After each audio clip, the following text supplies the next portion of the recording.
यिर्मयाह नबी की पुस्तक 8वां अध्याय और उसकी 5वीं आयत। जब कोई भटक जाता है, प्रभु कलाम कह रहा है जब कोई भटक जाता है, क्या होता है? भटक जाता है, भटक जाता है। जब कोई भटक जाता है खुदा के मार्ग से, खुदा की राह से, प्रभु कलाम कह रहा है जब कोई भटक जाता है। जी आगे, जब कोई भटक जाता है तो क्या वह लौट नहीं आता? आगे लिखा है, क्वेश्चन मार्क बना हुआ है, क्या वो लौट नहीं आता है? जो कोई भटक जाता है, जब कभी भी आप रास्ता भूल जाते हैं, कई बार आप कहीं जा रहे होते हैं और आप कुछ रास्ता भूल जाते हैं, तो क्या आप वहीं रहते हैं? आपको जाना है सजनवा और पहुंच गए आप बेतिया, तो क्या वहीं रहेंगे? अब बताइए मुझे। आपको राप्ती नगर जाना है और आप पहुंच गए असरन चौराहा पे, तो क्या आप असरन चौराहे पे रहेंगे लौट कर?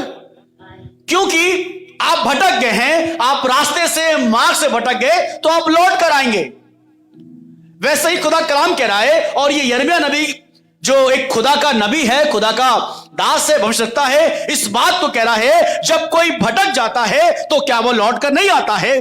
फिर क्या कारण है? जी, फिर क्या कारण है जी, कि ये यरूशलेमी यरूशलेमी जो लोग हैं जी, सदा दूर ही दूर भटकते जाते सदा दूर ही दूर भटकते जाते हैं। मेरी कौम के लोग हैं, जो मेरे लोग हैं, जिनके लिए मैंने अपनी जान कुर्बान किया, जिनके लिए मैंने बलिदान किया, जो यीशु मसीह को जानते हैं। बचपन में आंख खुली तो एक क्रिश्चियन परिवार में जिनका जन्म हुआ है, आज उनके लिए कह रहा है कि क्यों फिर ये लोग बार बार भटक जाते हैं। और ना सिर्फ मैं समझता हूं कि इनके लिए, पर तमाम वो लोग जो परमेश्वर के कलाम को जानते हैं, परमेश्वर के वचन को जिन्होंने जाना है, और जो यीशु मसीह की आज्ञा का पालन शायद कभी कदार किया होगा, वचन कभी पढ़ा हो या कभी चर्च गए हो, वो कह रहा फिर क्या बात है कि ये लोग इतना दूर दूर रहते और क्या हुआ, भटकते रहते हैं। ये यिर्मयाह इस बात को बोल रहा है, आखिर वजह क्या है? क्यों मेरे लोग, खुदा कहना मांग रहा है, मेरे लोग क्यों भटकते रहते हैं? मेरे लोग क्यों बेचैन रहते हैं? क्यों कई बार हमें लगता है कि हमारा काम अगर नहीं बन रहा है तो कुछ और भी तरीका होगा, कुछ और भी तरीका है कि उसके द्वारा हम अपने काम को बना सकते हैं। और कई बार दुनिया के बहुत से ऐसे काम हम उन्हें क्या करते हैं, अपना लेते, और उसके बाद क्या करते हैं, हम खुदा से दूरी कर लेते हैं, परमेश्वर को छोड़ देते हैं, और परमेश्वर से हमारी एक दूरी बन जाती है। जब लोग कहते हैं शादी के समय में, आप याद होगा कुछ रस्में होती है ना, बहुत सी रस्म होती है शादी के समय में, और लोग कहते हैं भाई इसको तो निभाना जरूरी है। हमारे हिंदुस्तान की प्रथा है, भारतीय नारी सिंदूर लगाती है लंबा सा ना, क्यों लगाती है? बासमती बहन क्यों लगाती है? पति की सलामती के लिए। अक्सर हमने तो यही सुना है भाई, आगे पता नहीं पर यही सुना है, पति की सलामती के लिए। कि भाई जी कोई और बता सकता है? कोई और जिसको मालूम है सिंदूर क्यों लगाते हैं?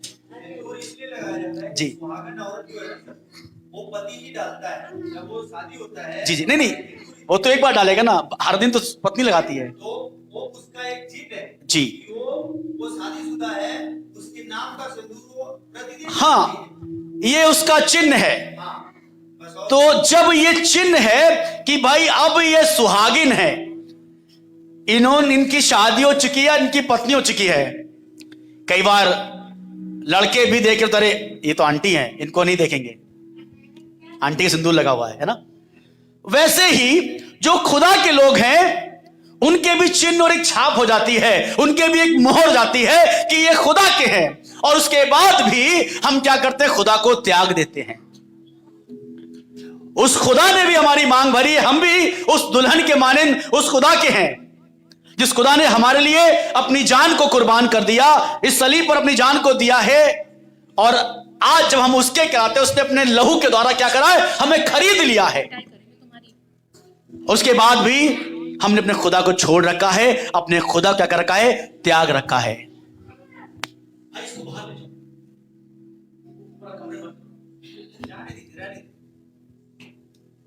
शेफर्ड डिस्टर्ब नहीं करना, ठीक है? नहीं, वो अपना काम कर रहे हैं, आप अपना काम।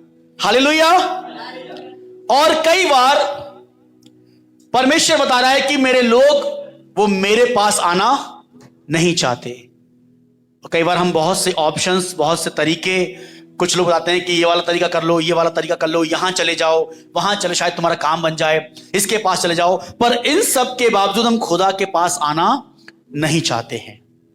मेरे साथ निकालिएगा यूहन्ना रचित सुसमाचार, उसका पहला अध्याय और उसकी 11वीं आयत को देखेंगे।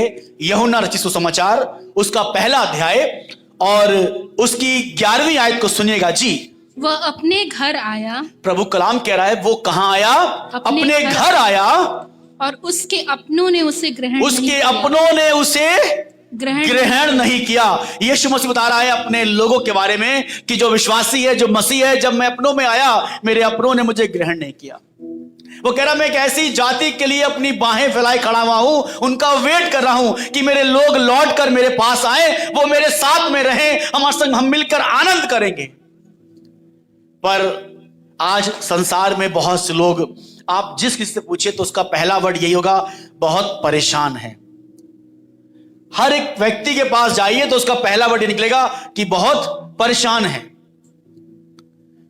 कोई कर्जे से परेशान है, कोई बीमारी से परेशान है, कोई किसी और समस्या से परेशान है, कोई घर से परेशान है, कोई रिश्तों से परेशान है। पर परेशान हर कोई है। रीजन मालूम क्या है? क्योंकि हम खुदा के पास नहीं आना चाहते हैं।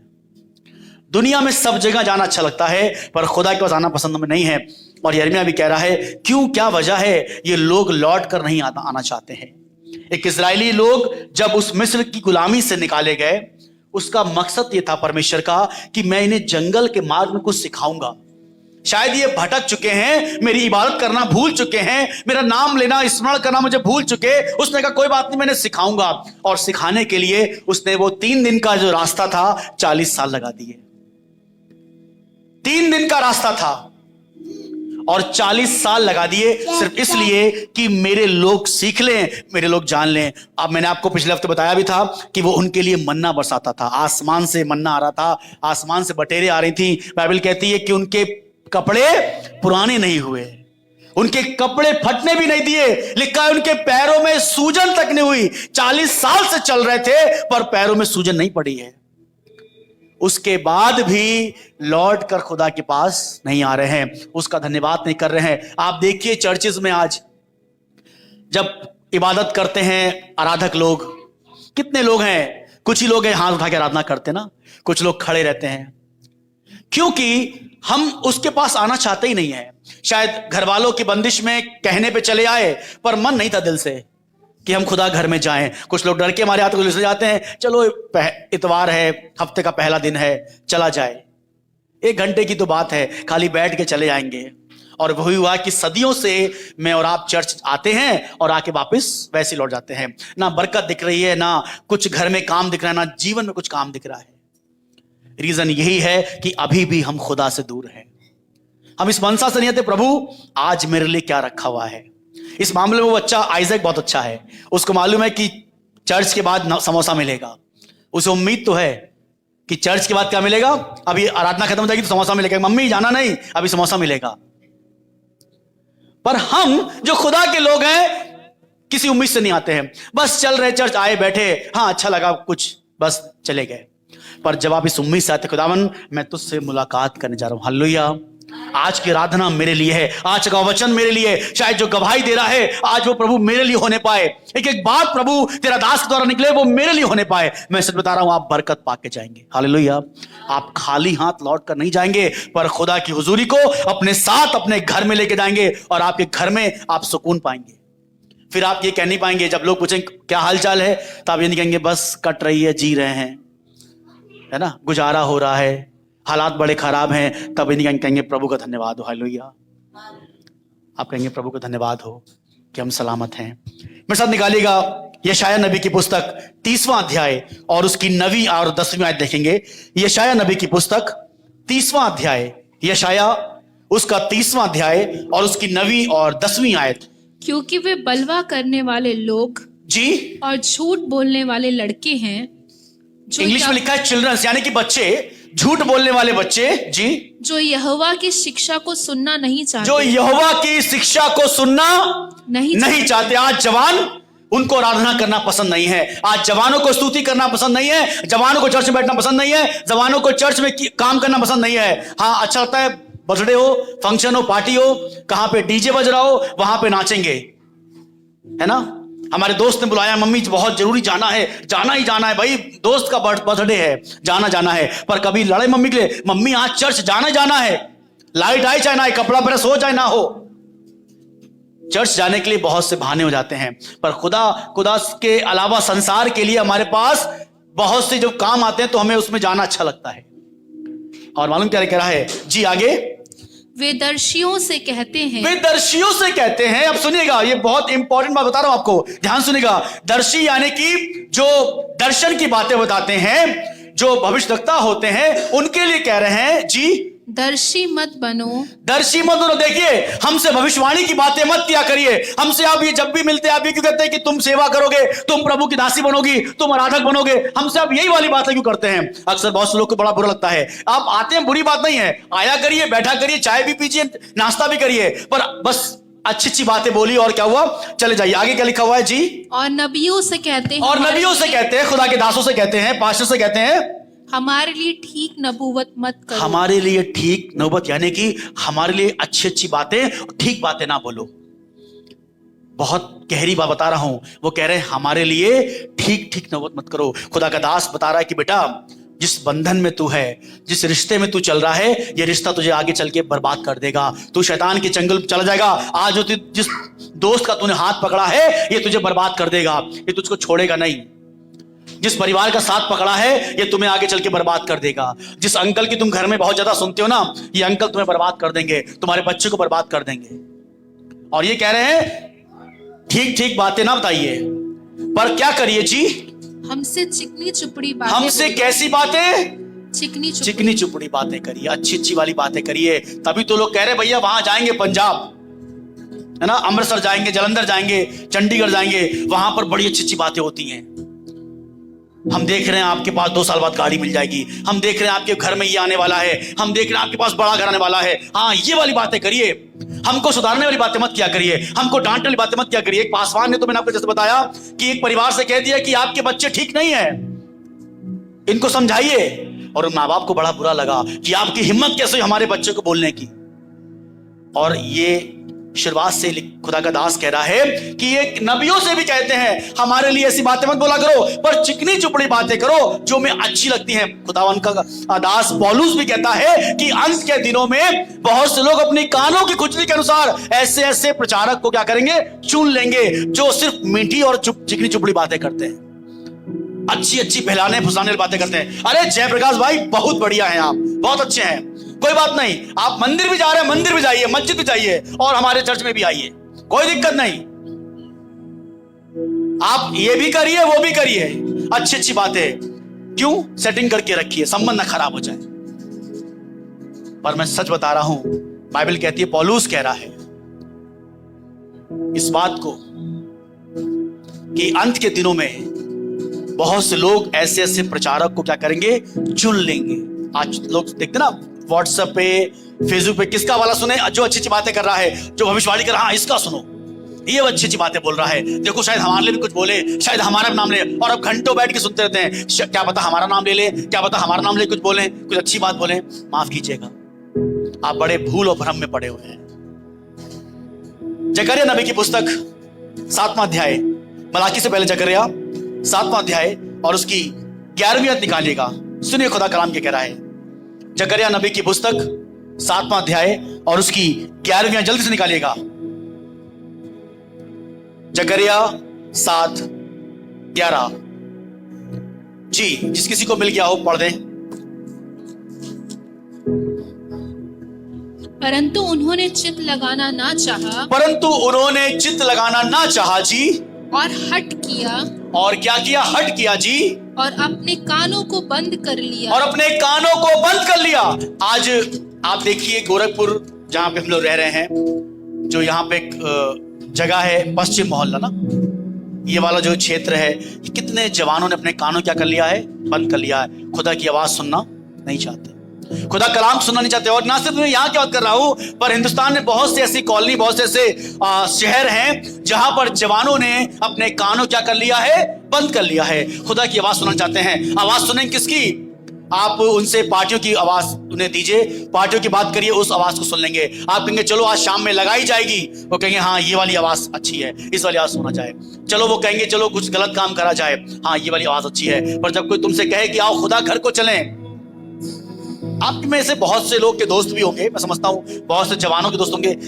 जवानों जो आपके दोस्त हैं, सबने आपसे कहा होगा आओ घूमने चले, है ना, पार्टी में चले, फंक्शन में चले, आओ आज ये खाने चले, ये पीने चले। क्या कभी कोई है जो कह सके कि आओ चर्च चलें, आओ खुदा घर चलें?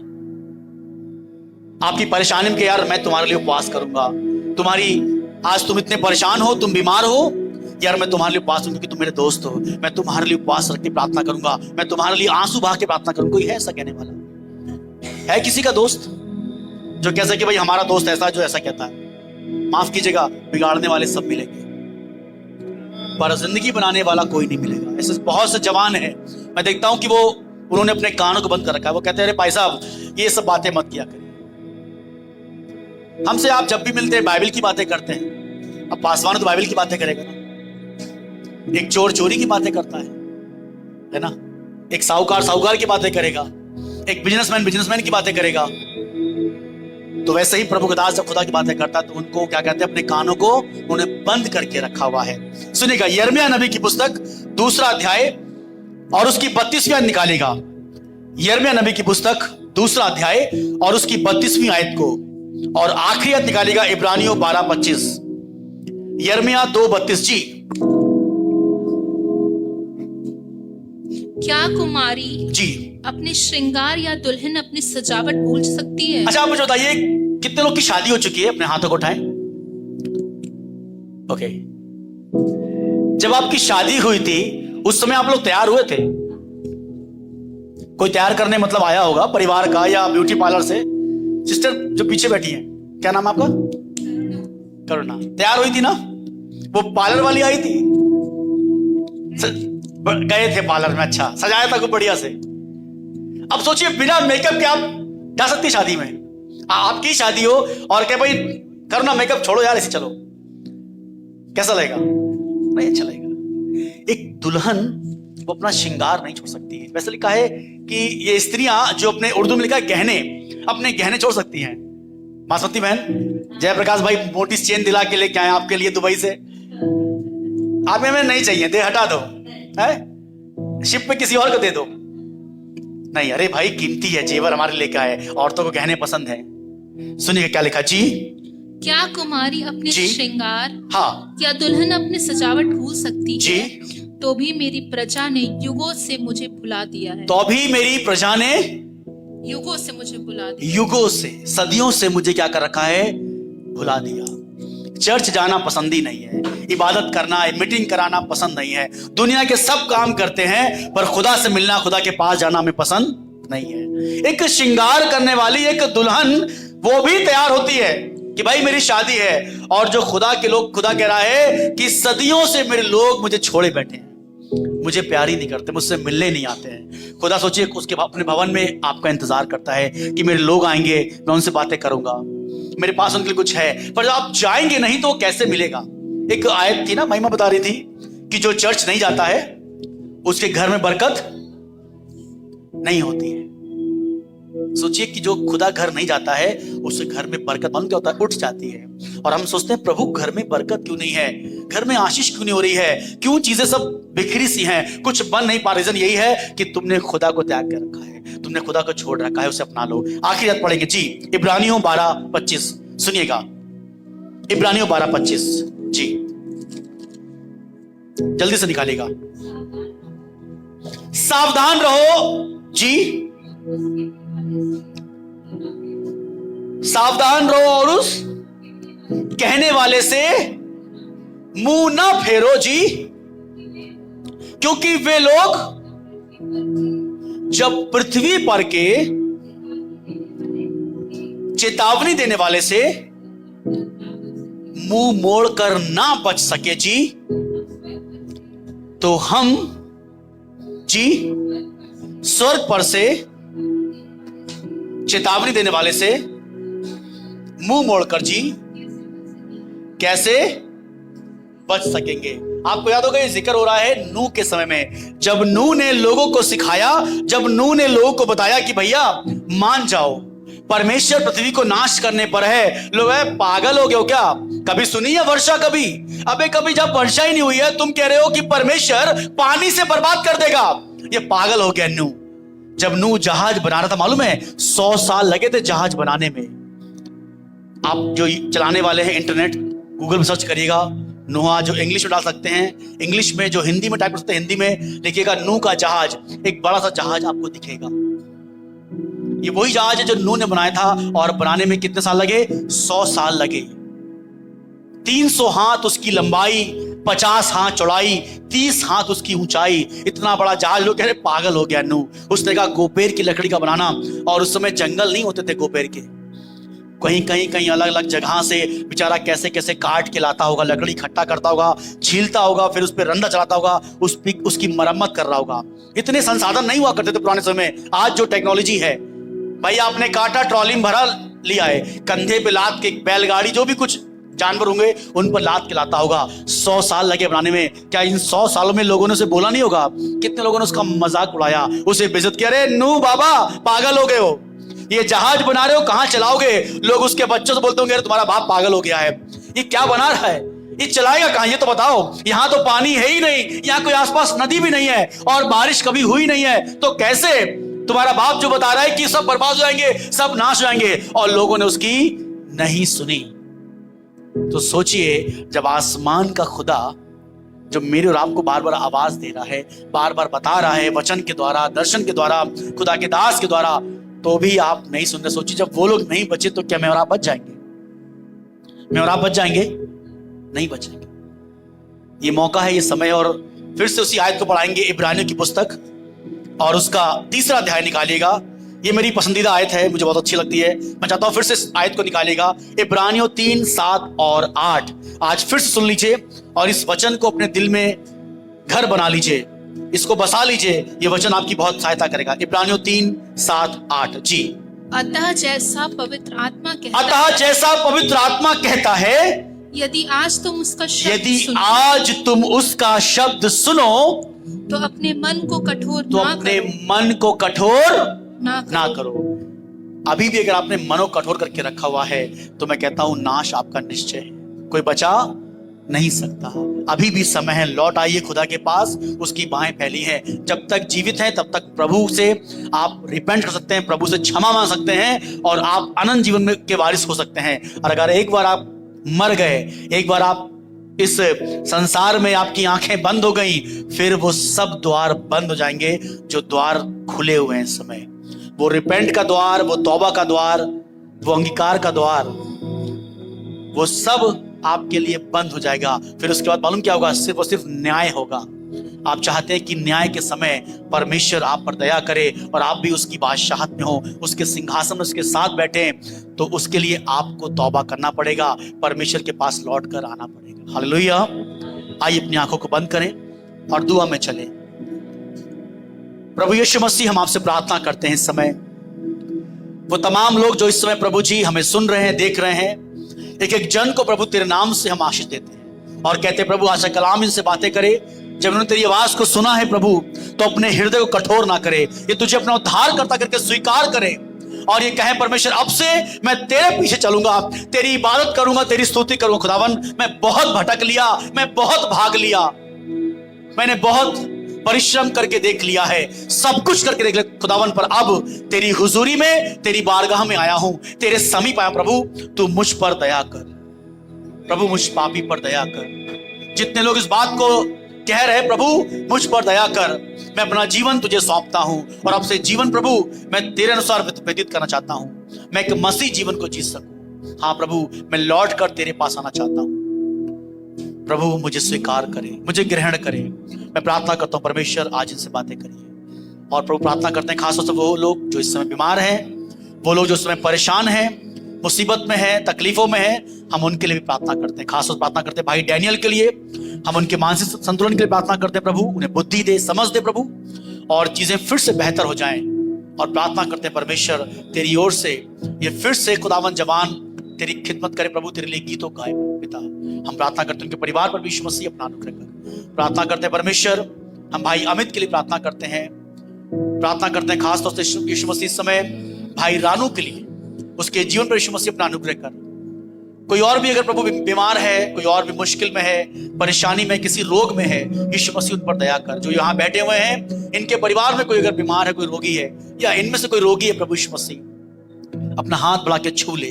कोई भी रोग क्यों ना हो, किसी को शुगर की बीमारी है, किसी को बीपी की प्रॉब्लम है, कोई और भी समस्या, यीशु के नाम से हम कहते हैं सब रिपोर्टें नॉर्मल हो जाएं।